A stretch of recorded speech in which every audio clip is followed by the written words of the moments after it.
Hello student, welcome to RS. Education centre online classes. आज हम लोग क्लास 10 के चैप्टर नंबर 3 जिसका नाम है मेटल्स एंड नॉन मेटल्स यानी कि धातु एवं अधातु, तो उसके विषय में हम लोग पढ़ रहे थे। इसके पहले वाले वीडियो में हम लोग ने धातु और अधातु की भौतिक और रासायनिक गुणधर्म के बारे में पढ़ लिया था। आज हम लोग कुछ एक्टिविटी के बारे में चलिए पढ़ते हैं। एक्टिविटी क्रियाकलाप के बारे में पढ़ते हैं। तो सबसे पहली जो क्रियाकलाप है वह बेस्ड है कि धातुओं में जो चमक होती है वह कैसे आइडेंटिफाई कर सकते हो आप। तो धातुओं में जो चमक पाई जाती है जैसे सोना है, चांदी है इत्यादि, तो उसमें जो चमक जो उसकी सतह होती है क्या होती है, चमकदार होती है, तो उसको बोलते हैं धात्विक चमक। तो सबसे पहले हम लोग क्या करेंगे, सबसे पहले हम लोग देखते हैं यहाँ पे कि हम लोग को इसका क्रियाकलाप करने का उद्देश्य क्या है। देखिए, आयरन है, कॉपर है, एल्युमिनियम है और मैग्नीशियम के नमूनों का हम लोग ने क्या किया, अध्ययन किया। इसके लिए हमको कुछ सामग्री चाहिए। जैसे आयरन लिया, आयरन मतलब क्या हो गया, लोहा। कॉपर लिया, एल्युमिनियम लिया, ठीक है, और मैग्नीशियम, धातुओं के नमूने लिए और रेगमार लिया। रेगमार क्या होता है कि जिससे क्या होती है, धातु की सतह को रगड़ करके साफ़ किया जा सकता है। आप घर पे भी यूज़ करते होगे, जंग वगैरह हटाने के लिए जो लोहे के दरवाजे होते हैं, जंग वगैरह हटाने के लिए रेगमार का यूज़ करते हैं, ठीक है, वो होता है रेगमार। चलिए अभी क्रिया विधि में आते हैं कि क्रिया विधि हम लोग को कैसे और क्या करनी है। सबसे पहले हमने क्या किया, आयरन, कॉपर, एल्युमिनियम के नमूने को ले लेते हैं, ठीक है, तथा प्रत्येक नमूने को देखते हैं, परीक्षण करते हैं, उस पर ध्यान देते हैं। अब आप क्या देखते हैं ये समझिए कि रेग मार्क से प्रत्येक नमूने की सतह को क्या करते हैं, साफ़ कर लिया हम लोग ने। जो भी आपने लिया है उसको साफ़ किया है और साफ़ करने के बाद उसको फिर से देखते हैं।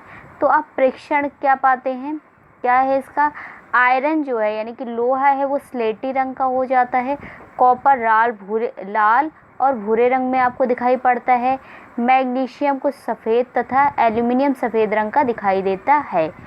तो निष्कर्ष क्या निकला, मतलब कि रिज़ल्ट इसका क्या निकला, यह क्रियाकलाप प्रदर्शित करता है कि जो धातु की सतह होती है शुद्ध रूप से धातु की सतह क्या होती है, चमकदार होती है, और यह जो इसका गुण होता है यह धात्विक चमक कहलाता है। जो धातुएं आपको चमकीली दिखाई पड़ती हैं वह क्या होता है, उसके बाद रेगमार से साफ़ किया तो आपको उसकी सतह क्या होती है, चमकीली दिखाई पड़ने लगती है। तो इस गुण को बोलते हैं धात्विक चमक। आइए एक एग्जाम्पल, एक चित्र से समझ लेते हैं।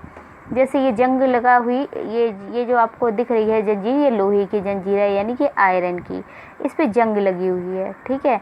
अब क्या है कि इसको अगर एक बार से अच्छे से साफ़ कर दिया आपने तो क्या होगी, ये कुछ स्लेटी रंग की आपको दिखाई पड़ रही है।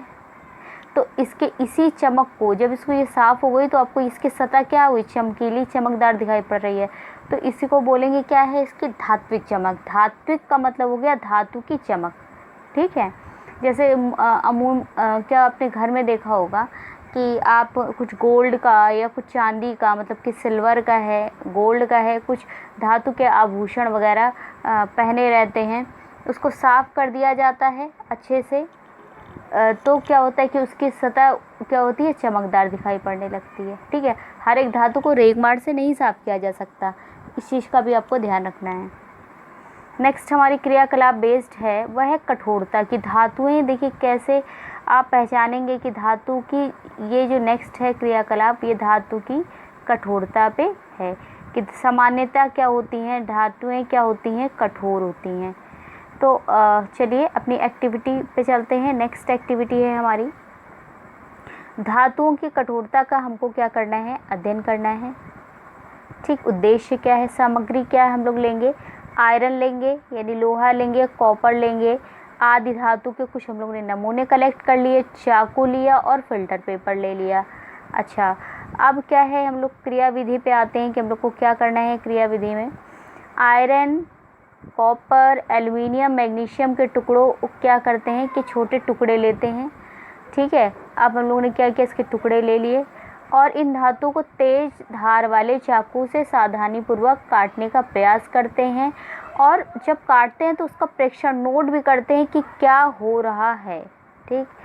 सोडियम के टुकड़ों को फिल्टर पेपर के बीच दबा कर के क्या करते हैं, सुखा देते हैं, ठीक। अब क्या करते तथा चिमटे से पकड़ के वॉच ग्लास में रख करके, वॉच ग्लास देखिए गोल होती है, इसमें हमने क्या किया, सोडियम के टुकड़े को क्या किया, रख दिया। ठीक है, पकड़ के वॉच ग्लास में रख देते हैं और इसे चाकू से काटने का फिर प्रयास करते हैं हम। और उसके बाद क्या होता है, देखिए जो आयरन होता है, कॉपर होता है, एल्युमिनियम होता है, मैग्नीशियम को चाकू के द्वारा नहीं काटा जा सकता, सिर्फ सोडियम यानी कि Na चाकू द्वारा काटा जा सकता है, क्योंकि सोडियम क्या होता है, सॉफ्ट होते हैं। ठीक है, लेकिन जो सामान्यतः सारी धातुएं हैं, जैसे आयरन है, कॉपर है, एल्युमिनियम है, ये सारी क्या हैं, ये हार्ड होती हैं। तो यहाँ पर निष्कर्ष क्या निकलता है, सामान्यतः धातु कठोर होती हैं तथा प्रत्येक धातु की कठोरता अलग अलग होती है। आप घर में अपने यूज़ जो बर्तन करते हो, जैसे कि बाल्टी है, लोहे की बाल्टी है, ठीक है, स्टील के बर्तन हैं, एल्युमिनियम के बर्तन हैं, तो क्या होता है, वो क्या होते हैं, सब कठोर होते हैं, वो दबते तो हैं नहीं। ठीक है, तो इसकी एक और प्रकृति क्या हो गई कि धातुएं क्या होती है, सामान्यतः कठोर होती हैं।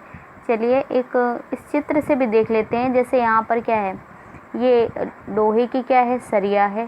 ठीक है, अब इसको चाकू से भी काटते हैं तो क्या ये कटेगी, नहीं कटेगी। ठीक, क्यों नहीं कटेगी, क्योंकि ये धातु है और धातुएं क्या होती है, सामान्यतः कठोर होती हैं। तो इस तरीके से इसकी कठोरता का अध्ययन हो गया।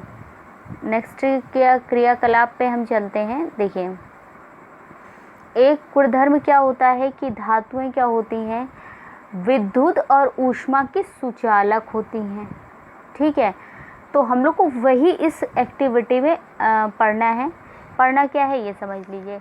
उद्देश्य क्या है इसका, धातुओं से ऊष्मा की चालकता एवं उनके उच्च गलनांक का अध्ययन करना, कि धातुएं क्या होती हैं, कम उनके जो अधिकतर जो गलनांक होता है वो उच्च होता है, उनको बहुत टेम्परेचर, जैसे लोहा है उसको गलाने के लिए लगभग कि 1500-1600 डिग्री सेल्सियस पे क्या होता है, ये पिघलते हैं। ठीक है, तो इनके इसी को बोलते हैं उच्च गलनांक। ठीक, तो इसलिए हम लोग को इस एक्टिविटी में अध्ययन करना है कि धातुओं में ऊष्मा की चालकता एवं उनके उच्च गलनांक का अध्ययन करना क्या है, सबसे पहले ये देख लेते हैं। सामग्री कौन कौन सी लेनी है, एल्युमिनियम, कॉपर आदि धातुओं के नमूने, क्लैंप स्टैंड, बर्नर, मोम आदि सामग्री हम लोग को क्या करनी है, इस क्रियाकलाप के लिए लेनी है। चलिए क्रियाकलाप क्या है ये देख लेते हैं। सबसे पहले चित्र से आइए समझते हैं, और चित्र से मैं आपको समझा देती हूँ।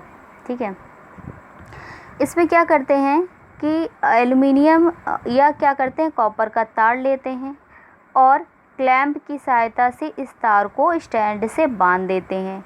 चलिए आइए एक एक करके समझाती भी चलिए मैं आपको। देखिए ये वाला है क्या है, ये स्टैंड है, ये आपको दिख ही रहा है। ठीक है, ये जो पार्ट है, ये जिसमें से स्टैंड को फिक्स किया, जिसके हेल्प से स्टैंड को फिक्स किया तो उसको क्लैंप बोलते हैं। ठीक है, क्लैंप से स्टैंड को क्या कर दिया, फिक्स कर दिया। अब ये ब्लैक कलर का आपको दिख रहा है, मैं फिर से एक बार दिखा देती हूँ तो आपको क्लियर हो जाएगा। ये ब्लैक कलर का दिख रहा है आपको, ये है क्लैंप। ठीक, ये है स्टैंड। और इसमें क्या किया हम लोग ने, एल्युमिनियम या कॉपर का तार लेते हैं, कोई भी अवेलेबल हो उस समय वो ले लेते हैं इस प्रयोग को करने के लिए, इस एक्टिविटी को कंप्लीट करने के लिए। तो एल्युमिनियम या कॉपर का तार ले लेते हैं, तो यहाँ पर तार ले लिया और उसको क्या किया, क्लैंप की सहायता से स्टैंड में क्या किया, फिक्स कर दिया। तार को मैं अलग एक कलर से दिखा देती हूँ तो आपको ईजिली आपको समझ में आ जाएगा। ये तार, ठीक है, तार ले लिया, इसको क्लैंप की सहायता से तार को स्टैंड में बांध देते हैं, अच्छे से फिक्स कर दिया है। अब इसके बाद क्या करेंगे, तार के खुले सिरे पर मोम का उपयोग कर एक पिन चिपका देंगे। तो ये वाला जो पार्ट है एक तार का, ये तो इसमें फिक्स हो गया क्लैंप में, लेकिन जो दूसरा वाला सिरा है ये खुला हुआ है, यहाँ पर कोई फिक्स करने के लिए क्लैंप तो लगा नहीं है, तो ये तार का खुला सिरा हुआ। ठीक है, ये देखिए लिखा है। अब यहाँ पर क्या करते हैं हम लोग, मोम लेते हैं, और उसके मोम की सहायता से एक पिन लगा देते हैं। यहाँ पर मोम की सहायता से एक पिन, सबका एक अलग अलग उपयोग है, अभी बताती हूँ मैं किसका क्या उपयोग है। ठीक है, तो यहाँ पर एक पिन लगा देते हैं किसकी सहायता से? मोम। पहले मोम लेते हैं, मोम में पिन को लगा देते हैं, अच्छे से फिक्स कर देते हैं। अच्छा, ये किया क्यों गया, ये समझ लीजिए। देखिए, इसका करने का एक रीज़न ये है, ये यहाँ पर पहले आप आराम से देख लीजिए। ये मोम है, मोम में क्या लगाया गया है? पिन एक छोटी सी फिक्स कर दी गई है, ठीक, कि जिससे ये धातु के तार से क्या हो? पिन चिपकी रहे। अब यहाँ पर बर्नर क्या करते हैं? बर्नर को जलाते हैं। बर्नर से ऊष्मा निकलती है और वो धातु के तार को क्या करती है? गर्म करने लगती है। जब धातु की तार को गर्म करने लगती है तो थोड़ी देर बाद हम लोग क्या नोट करते हैं कि धातु के तार का ताप प्रेक्षित करते हैं, यानी कि नोटिस करते हैं, तो देखते हैं कि धातु का जो ये तार है वो गर्म होने लगता है, धीरे धीरे धीरे धीरे गर्म होने लगता है, ठीक है। अब तार को गर्म करने पर क्या होता है? अब ये तार धीरे धीरे गर्म होते हुए पूरा तार गर्म हो जाता है। अब क्या होता है कि तार को गर्म करने पर मोम पिघलने लगता है। अब यहाँ पर जो मोम लगाया गया है, यहाँ पर ये मोम लगाया गया है, ये धीरे धीरे क्या होता है? पिघलने लगता है। और जो यहाँ पर पिन हम लोग ने लगाई थी, ये आपने देखा है, वह पिन क्या होती है? निकल जाती है। परंतु पिन तो निकल जाती है, लेकिन क्या धातु का तार पिघलता है इस ऊष्मा से? नहीं पिघलता। क्यों? अब हम लोग निष्कर्ष की बात करते हैं। निष्कर्ष क्या रिजल्ट निकला है इसका? क्यों नहीं पिघलता? ठीक है, देखिए, मैंने आपको पहले ही बताया था कि धातुएं ऊष्मा की सुचालक होती हैं। क्यों नहीं? इसका निष्कर्ष समझ लीजिए। इस क्रियाकलाप से यह निष्कर्ष निकलता है कि धातु के एक सिरे को गर्म करने पर दूसरे सिरे तक ऊष्मा क्या होती है? पहुंच जाती है, अर्थात धातुएं ऊष्मा की सुचालक होती हैं। इसके पहले वाले वीडियो में भी मैंने बहुत अच्छे से सुचालक और पूरा एक्सप्लेन कर दिया था। सुचालक होती हैं, ठीक है। धातुओं का गलनांक बहुत अधिक होता है, इसीलिए जब उसको बर्नर से ऊष्मा दी गई तो वो पिघला नहीं, ठीक है, क्योंकि उसको बहुत अधिक ऊष्मा की ज़रूरत होती, तब वो पिघलता। धातु का तार संगलित नहीं होता। संगलित का मतलब हो गया पिघलता नहीं, ठीक है। फॉर एग्ज़ाम्पल, अब हम लोग को कुछ चीज़ें पता होनी चाहिए, जैसे सिल्वर यानी कि चांदी तथा कॉपर ऊष्मा के अच्छे चालक होते हैं। इसके तुलना में लेड और मरकरी ऊष्मा के कुचालक होते हैं। तो इस क्रियाकलाप को करने का यह मतलब था कि जो धातुएं होती हैं ऊष्मा की सुचालक होती हैं। कि आपने एक सिरे से, देखिए, यहाँ से आपने गर्म करना चालू किया है और ऊष्मा क्या हुई? यहाँ पर इसके दूसरे सिरे पर जा कर के पहुँच गई, ठीक है, ऊष्मा, क्योंकि जो धातुएं होती हैं वो क्या होती हैं? सुचालक होती हैं। और यहाँ पर जो भी मोम था वो पिघल गया, परंतु ये जो धातु है वो पिघली नहीं, और जो मोम पिघल गया तो पिन नीचे निकल के गिर गई। ये एक्टिविटी आपकी हो गई कंप्लीट। चलिए नेक्स्ट एक्टिविटी पे चलते हैं। धातुओं में विद्युत के प्रवाह का अध्ययन करना। अच्छा, ये एक्टिविटी आपकी 3.6 है। अब हम लोग को उद्देश्य क्या है इसका? धातुओं में विद्युत प्रवाह का अध्ययन करना। इसके लिए सामग्री क्या चाहिए? विभिन्न धातुओं के नमूने ले लेंगे, विद्युत परिपथ होगा। तो चलिए आइए चित्र से इसको भी समझ लेते हैं।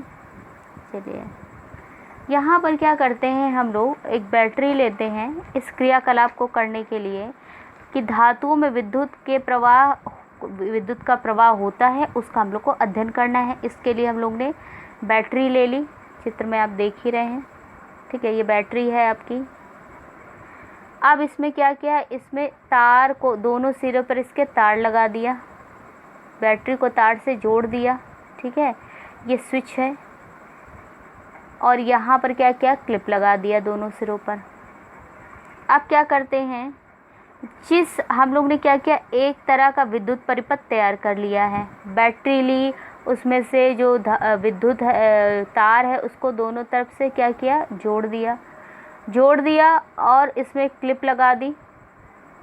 अब हम लोग को क्या करना है? जिस धातु की जांच करनी होती है उसे परिपथ टर्मिनल ए तथा टर्मिनल बी के मध्य इसी प्रकार रखते हैं। देखिए, हम लोग को धातु है, यहाँ पर धातु को रख देंगे, ठीक है।